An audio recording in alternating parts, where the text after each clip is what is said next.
Les avions les plus célèbres, ce sont les chasseurs Yakovlev. Ils équiperont la plupart des groupes soviétiques et surtout la fameuse escadrille Normandie-Niemen. Les pilotes français venus se battre aux côtés des Russes. L'un de leurs as est devenu héros de l'Union soviétique, Roland de la Poipe. Il n'a pas oublié son cher Yak. Le Yak-3 est un avion qui est relativement léger, c'est-à-dire qu'il pèse à peu près 2500 kg.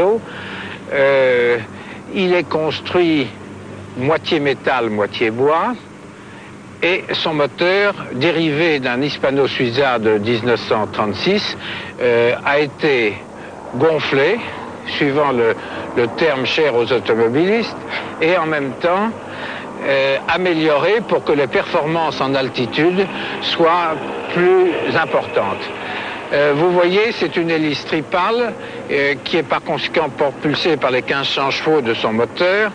Et une des particularités de cet avion par rapport à ses homologues soviétiques, et c'est les gens qui volaient à côté de nous, nos camarades soviétiques, c'est que la casserole de l'hélice était peinte aux couleurs tricolores, ce qui se voyait très bien dans le ciel, et par conséquent, quand nous étions dans une mêlée où les soviétiques se trouvaient à côté des Français, il était très facile pour nous de reconnaître qui était français et qui était russe. Quel était son armement, cet avion? Son armement, on voit mal, vous aviez deux mitrailleuses de 12-7 tirant à travers l'hélice qui sont par conséquent au-dessus du moteur, et un canon de 20 dont vous voyez l'orifice de sortie qui passe également à travers l'hélice et la casserole. Tout le revêtement était en bois collé, j'imagine en bouleau des plaines russes, et l'ensemble donnait une structure indéformable, extrêmement résistante. Les ailerons étaient entoilés, ça c'était encore un vieux système, et ils étaient très efficaces.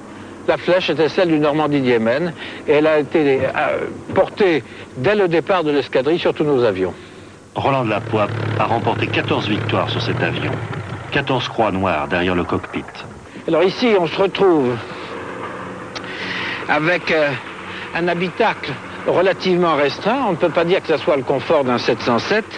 Vous aviez d'abord cette poignée que vous aviez entre les jambes et qui consistait à réarmer le canon lorsque vous aviez enrayé. Il fallait par conséquent tirer très dur cette poignée, éjecter l'obus qui n'était pas parti et espérer qu'à ce moment-là, l'armement qu'on travaillait dans des conditions et commençait à tirer dans des conditions normales. Là, vous aviez le bouton de déclenche et il y a un bouton de sécurité qui se trouvait en dessous, juste pour mettre la sécurité ou l'enlever au moment du combat. En combat, le Yak pouvait surclasser le Messerschmitt 109. Il tournait mieux, se retrouvait derrière pour l'estocade finale.